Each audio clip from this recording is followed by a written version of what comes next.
Hello everyone. Did you know you can get Udemy courses for free using certificates from select programs? Today, I will show you how to take advantage of this opportunity. Now let's get started. First, certain organizations and programs partner with Udemy to provide free courses to their members. Check if your employer, educational institution, or other affiliation offer Udemy access. Sign in to platforms like Udacity, or other recognized certification platforms that offers free Udemy perks. From there, navigate to their Udemy partnership page, which typically provides a code or direct access.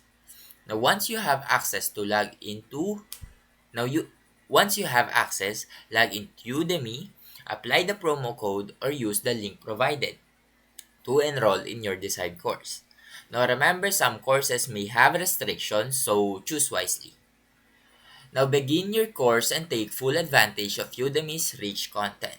Be sure to download any additional resources and participate in quizzes for a complete learning experience.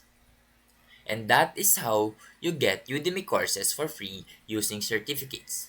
Now if you found this video helpful, please leave a like and subscribe.